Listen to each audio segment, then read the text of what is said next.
I'm Kirby Kalm, and today we're going to be looking at swinging gates. Actually, we're going to be looking at a starting gate because it's a form of a swinging gate. So for swinging gates, it's really important to create a solid base for your motor. You got to play with your angle measures to get them right in make code. And lastly, it's really important also to create a structure so that your circuit board can lay securely near the motor. It's also important to manually position your gate and get a sense of how it's going to operate.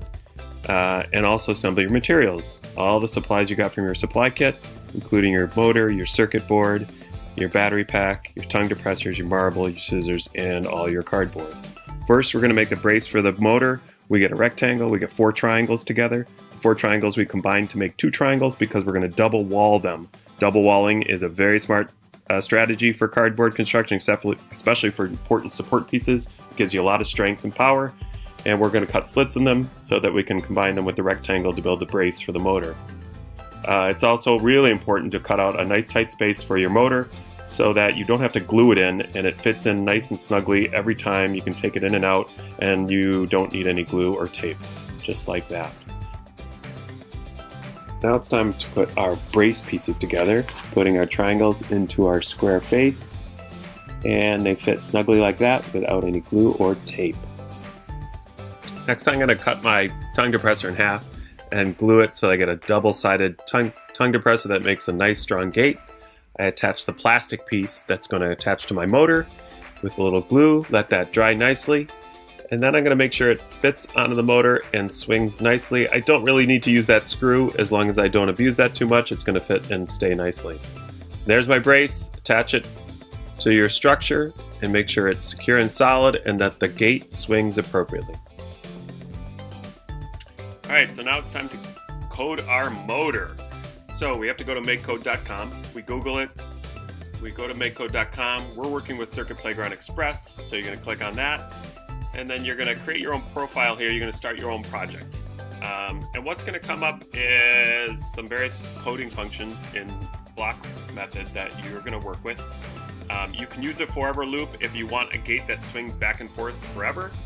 But I'm not going to use a forever loop because I want to work a starting gate that goes up and down when you press a button on your circuit board.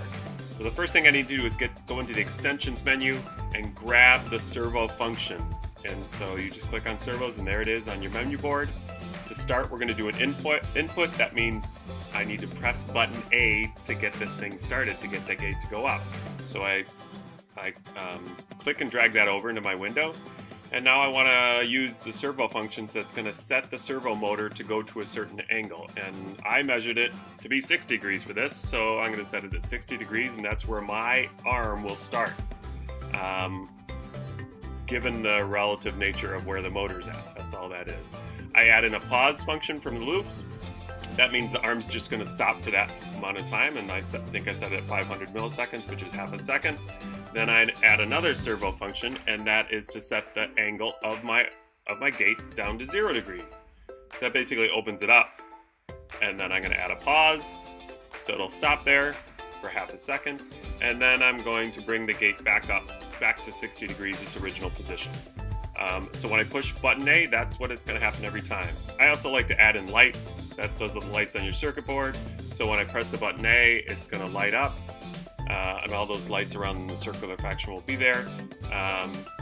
You can do a rainbow lights, you can do red lights. I like the star lights there, and I select star lights for when I press the button A, and then I copy that, and I want the star lights to appear again at the end.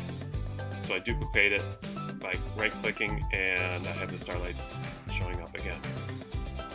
Alright, so next we're going to attach our Circuit Board Express using the USB cable to our computer. And then once we download our program from MakeCode onto our computer, we're going to click and drag that file onto our Circuit Board Express, which is in our Finder window. Next, we attach our Circuit Board Express to the power source, which is the battery. We connect our alligator clips to the motor. Remember, black is for ground, red is for power, and orange or yellow is your directional clip.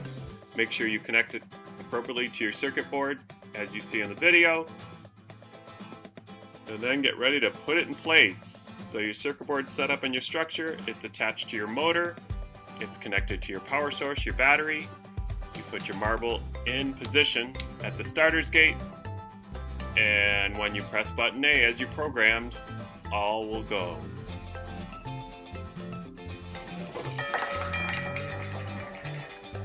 And there you have it, a starting gate that can also be a swinging gate. Thanks everybody, good luck on your cardboard carnival. What a bummer.